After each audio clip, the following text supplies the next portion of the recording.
Shalom, shalom, giving all praises to Yahweh, by Hashem, Yahushua, by Hashem, Kadash.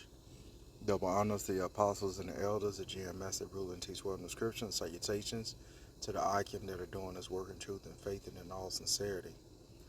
Today's lesson is, basically being thankful of, I believe my prayers were answered. Yahweh, Hashem, Yahushua is speeding this process up a lot quicker, dealing with these strikes between Iran and the state of Israel, the imposters. And so this is beautiful. This is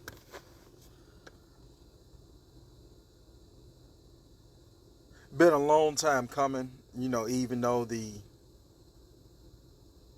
small hats and Esau Edom has planned to do this a lot sooner and didn't get any traction. Today is the beginning point of the traction because they're actually hurling projectiles at each other. And when I say projectiles, I mean missiles of such, so that Ezekiel 38 can get started. Our beloved apostles and Apostle Tahar harps on the Revelation 13:16 scripture, that's his favorite scripture. Mine is the Ezekiel 38, because even though it doesn't spell the end, it's the beginning stages of the end. So the war scriptures are the ones I love, because I know that we'll be that much more to the kingdom of heaven. And so the kingdom of heaven is a place that'll be on earth. It's not the spiritual realm, which is the actual heaven, but the kingdom of heaven is where the law, statutes, and commandments are in play real time. And not only the statutes and commandments are in play real time, but it's the law of the land, ruled and governed by Israel, starting with Yahweh Shai to the 144,000 to the 12, Salakia, from Yahweh Shai to the 12 to the 144,000 to the 1/3 and to the 2/3, which will partake in the blessings, because that's the promise of Yahweh. Okay, he made a promise, and you have to have a certain amount of fortitude in order to understand that Yahweh doesn't lie, nor does he go back on his word. And so since his word is to make sure that all of Israel gets saved eventually, initially, Israel will not be saved. Not all of Israel will be saved. The remnant, the 1/3, will be saved. The 2/3 will have to be reborn into the kingdom. So initially, all of Israel won't make it, but eventually all of Israel will make it. This is exciting headlines. Israel attacks Iran, killing top military leaders. Scientists hit nuke sites in expanding conflict. These are the scriptures I love, because I know that we're that much closer on getting out of here, and the end of all the suffering and the pain and body aches, spiritual attacks from Satan and his fucking minions and Esau. I mean, they all in bed together. Then the nigga woman, all in bed together.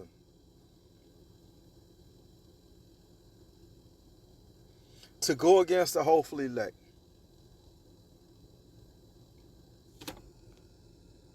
So this is a beautiful thing that this is happening. And the men of the Lord have been singing the same old song for years and been blown off,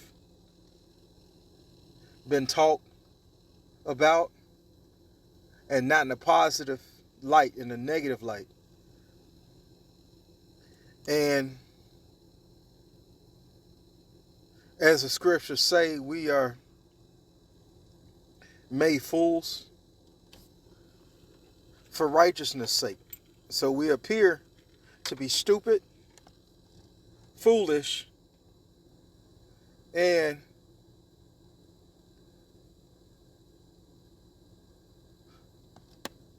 of non-prosperous of the contribution that we give dealing with the words of Yahweh Shem Yahushua. So I'm gonna let this play.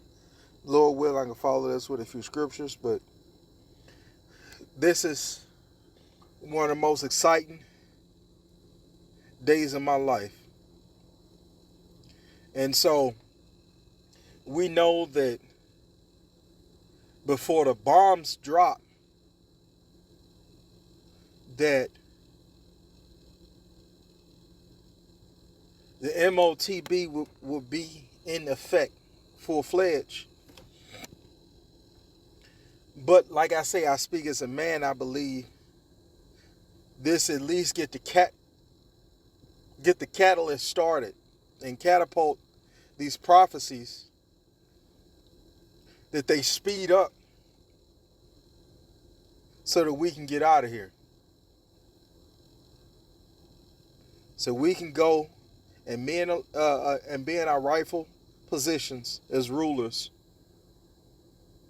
okay, alongside of Yahweh Shai, and being finally joined with the Lord and pleased, have him pleased of who we are and what we're doing. We just initially are not just seeking salvation, we're seeking favoritism among Salakia. We're seeking favoritism of Yahweh by Hashem Yahushua. Not so much as to be put on a pedestal, but we want to be separated from wickedness. And this is what it's all about. I digress. Well, Salakia, let me finish that last statement with the, with our beloved apostle, all apostles, but the ones that speaks the most is Apostle Tahar on the MOTB. Before the bombs drop, the MOTB will be in full effect, but this will definitely get things going and cooking, as it's been cooking for a little over 18 hours maybe. That's just a guess. And so I believe that, once they put the boots on the ground, once they start fighting, going into the Valley of Jehoshaphat, or before it turns up in that particular way,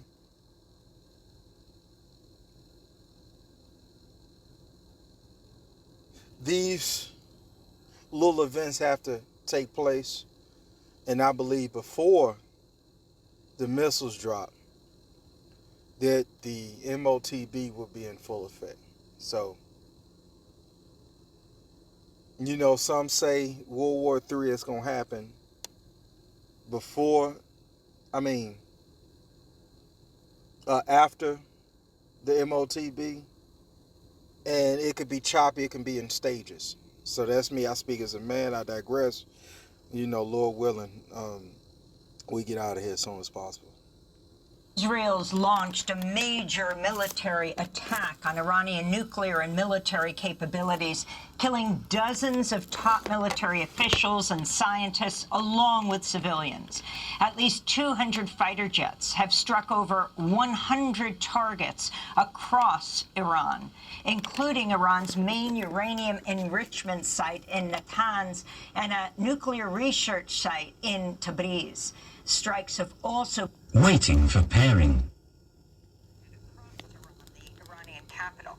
The Israeli Prime Minister Benjamin Netanyahu has said the strikes will continue for as many days as it takes. Moments ago, Israel launched Operation Rising Lion, a targeted military operation to roll back the Iranian threat to Israel's very survival. This operation will continue for as many days as it takes to remove this threat. Benjamin Netanyahu, not a Jew. Okay, you have to understand that there are various prophecies in the Bible that mention who true Israel is. The seed of Abraham, Isaac, and Jacob, not the seed of Abraham, Isaac, and Esau. Okay, these people belong to the twin brother. So, although they are Shemitic, they are non-Israelites, non-Jacobites. They are no way, shape, form, or fashion the seed of Jacob.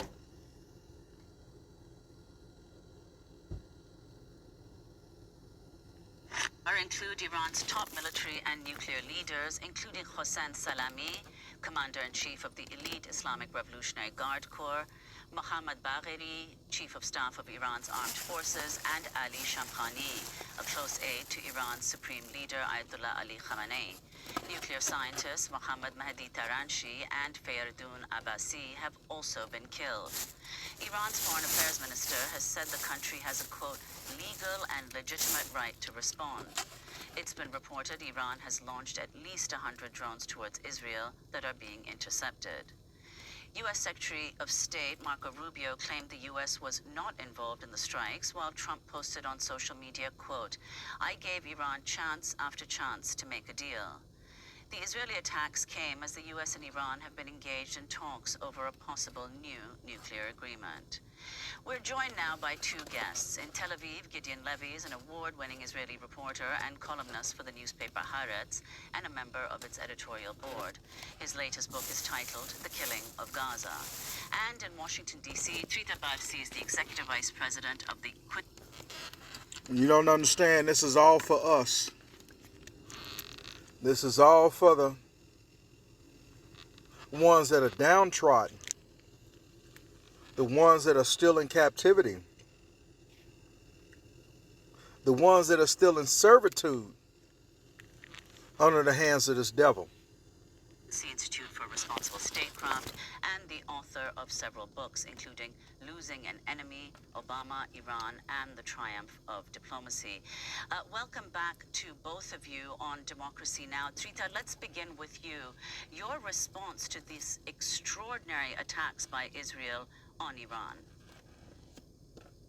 So far, it clearly seems that the Israelis have been successful in achieving early stages of what they want, which is to take out much of Iran's command and having killed several senior military officials.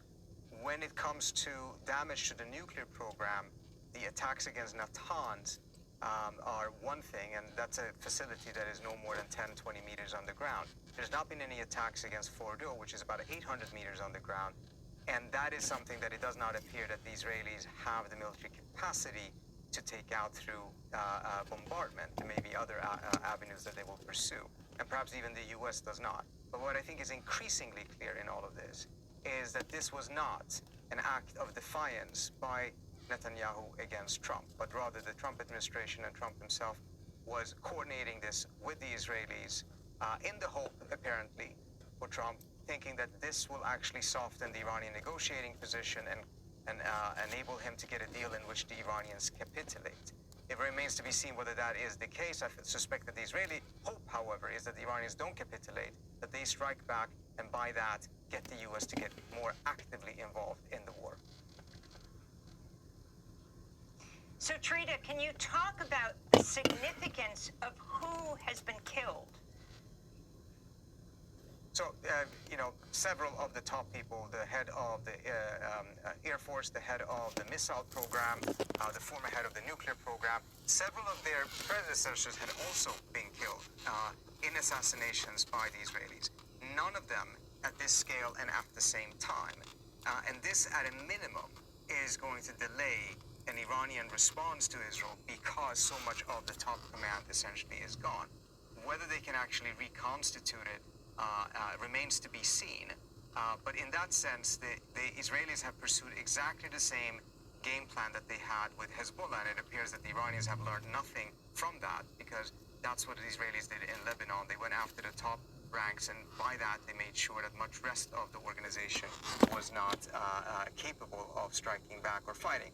And once that happened, the Israelis intensified their bombings, which is probably what will happen in this case as well.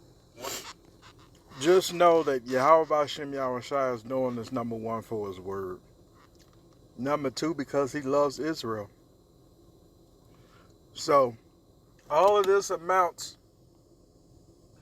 to the love that he has for his people, being that we've been in captivity since damn near the earth has been around, almost. Okay?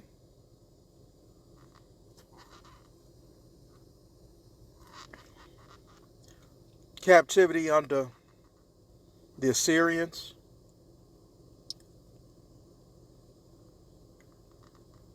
Medo-Persians, the Babylonians, the Greeks, the Romans. And from the Greeks and the Romans, Esau has been in consistent power with very few breaks in between, such as the Byzantine Empire, Moorish Empire.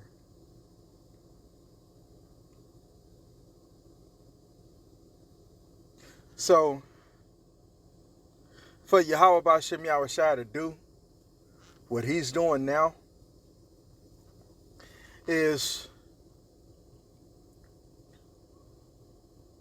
something we can never repay him back for, because it's nothing that we can do that will give us the position that we're getting from Yahweh B'Shem Yahushua.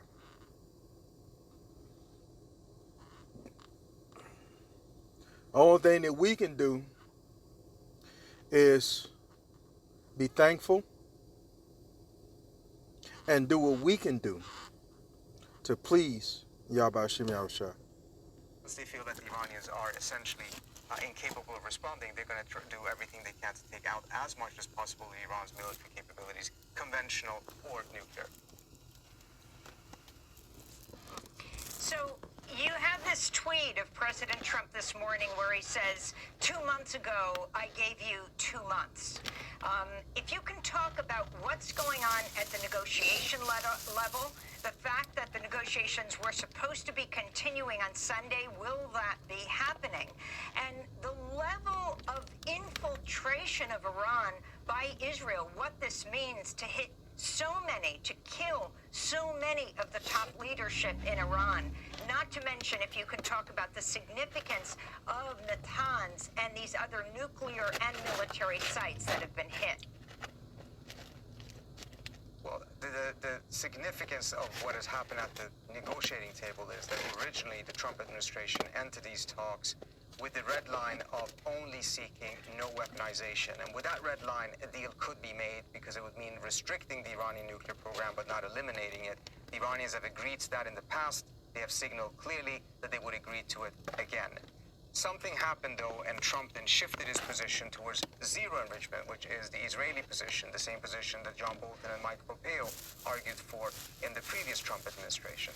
This then caused a deadlock in the negotiations, predictably, and it appears that then opened up the pathway for the Israelis to convince Trump that what he needs to do is to allow Israel to go in militarily with the help of the United States in order to essentially soften the Iranian negotiating position.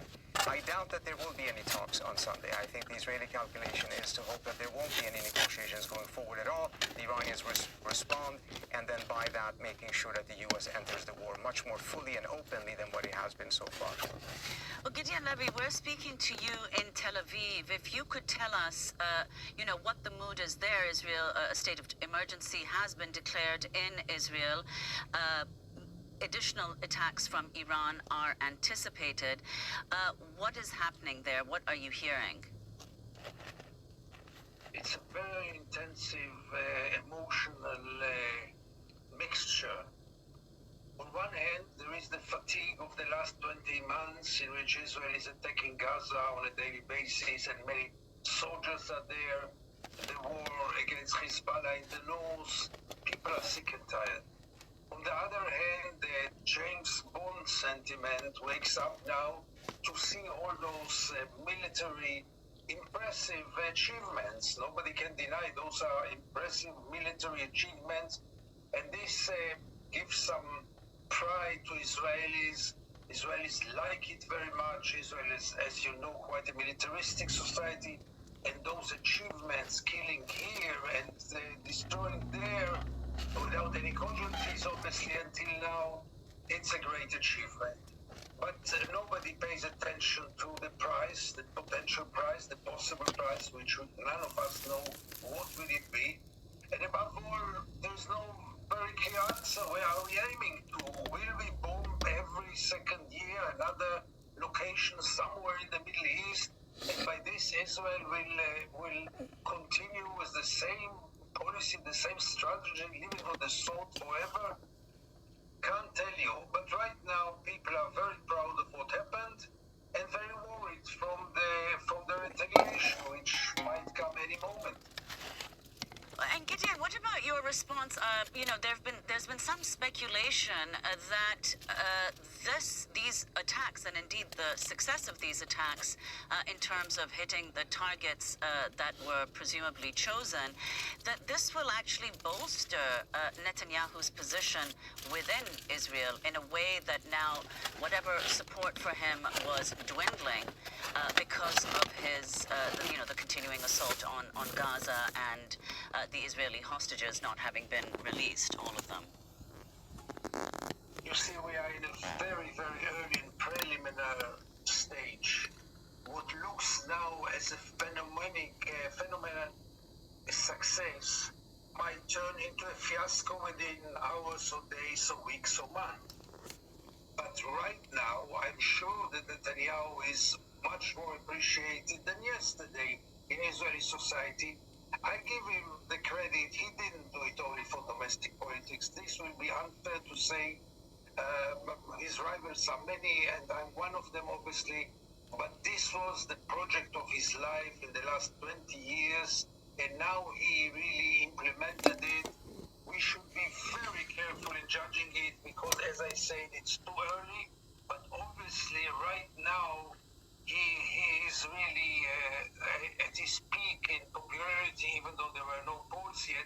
But sure, what he had done until now will add him a lot of support in Israeli public opinion, no doubt about it. We're trying to determine, Trita, if the chief Iranian negotiator for the nuclear deal has been killed or severely injured. We're talking about Ali Shamkhani. It looks like he has been killed. He was former head of the Iranian National Security Council. Can you talk about the significance of this?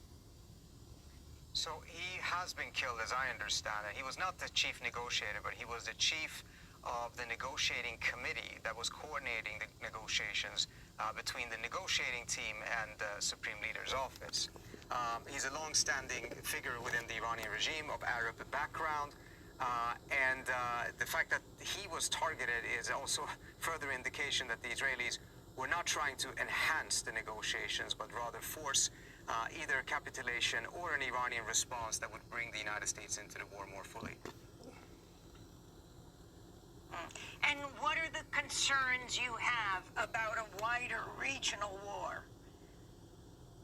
Well, I mean, the concern that existed before, of course, was that this would lead to a major escalation in the region, particularly if some Arab states were allowing the United States to use its bases to support the strikes against Iran, which then would likely lead to Iran striking those countries. Oil prices would go up, flow of traffic through the Strait of Hormuz would go down dramatically, and we would potentially see major destabilizations throughout the region. It's not clear whether it's going to go in that direction, particularly if the Iranian ability to respond has been significantly limited by these strikes. And again, we don't know yet because the picture is not sufficiently clear. At a minimum, it will delay a potential response, but it could also make sure that the response is not at all what it could have been or what many expected it would be, including inside the U.S. government earlier on. And Trita Parsi, you said earlier that the Iran-U.S. talks that are scheduled for this Sunday, June 15th, with Oman's foreign minister and a U.S. mediator, Stephen Witkoff, you don't expect them to go ahead, though indications from the Trump administration seem to be at the moment that they will go ahead. What do you think? Well, the Trump administration is saying that they want it to go ahead, but whether it goes ahead or not depends on whether the Iranians show up.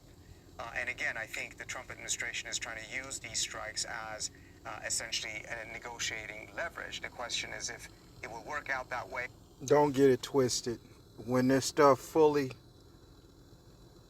expands out into a full-fledged conflict, or it could happen any sooner, America has to step in. You can bet your bottom dollar.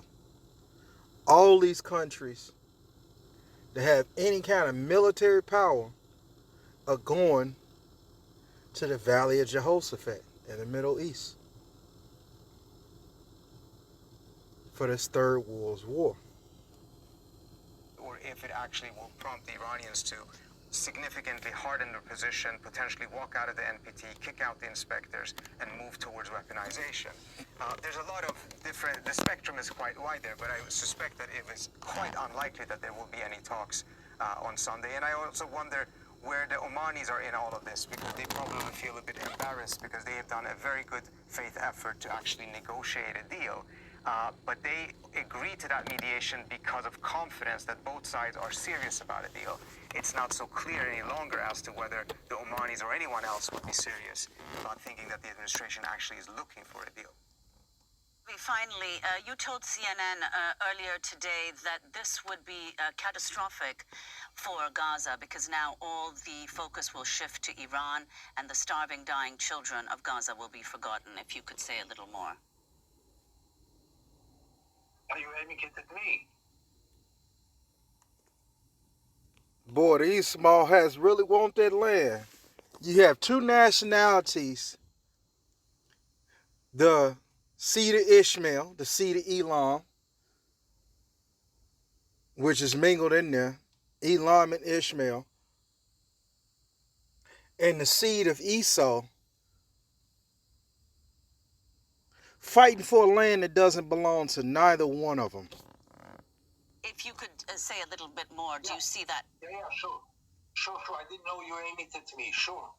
I was asked in CNN and other places, and think this is very important because the world focus will now be only on Iran, and Gaza will be totally forgotten. And Gaza is still a location of bloodbath, a terrible, terrible reality, as I don't have to tell you, viewers. But this continues. By the time we talk now, there were over 100 people killed only in the last 24 hours in Gaza. This will continue now, and if the world will focus only on Iran, this slaughter will continue day after day, and the suffering is unbearable, and we shouldn't forget Gaza, even though Iran is now the main focus. But let's not forget Gaza, because Gaza is really starving and dying, and the suffering should stop at once. I wish Donald Trump would be more involved in Gaza, and if Israel now has this success in Iran, at least stop the war in Gaza, at least make a ceasefire, and without even any conditions, because the reality there is really inhuman, criminal, and unbearable, and we shouldn't forget Gaza. Thanks for watching Democracy Now! On YouTube. Subscribe to the For you heathens out there, and you heathens know exactly who you are for the most part, all you that are not of the seed of the Negro, Latino, and Native American lineage, the real carnage doesn't begin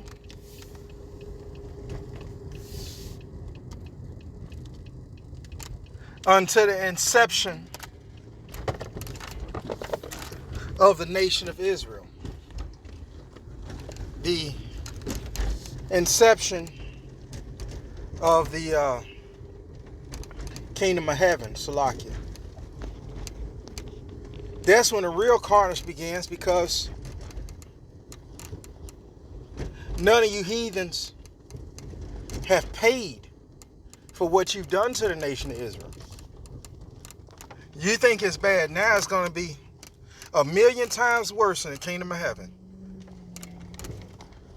The Lord cares not about either one of you. And so, let me close out with a scripture. Let's see.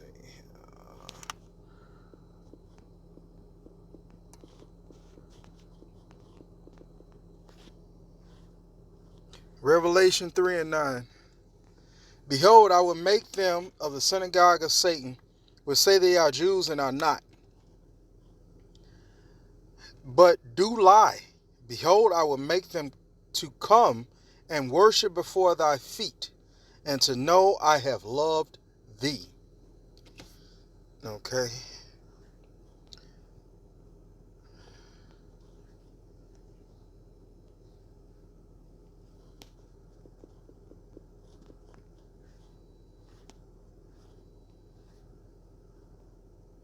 Joel 3:4. Multitudes, multitudes, these all you heathen nations, in the valley of decision, for the day of the Lord is near in the valley of decision. Okay. Lord willing, y'all edify, giving all praises to Yahweh, Ba'ashem, Yahushua, Ba'ashem, Rakar, Kodash, and until next time, Shalom.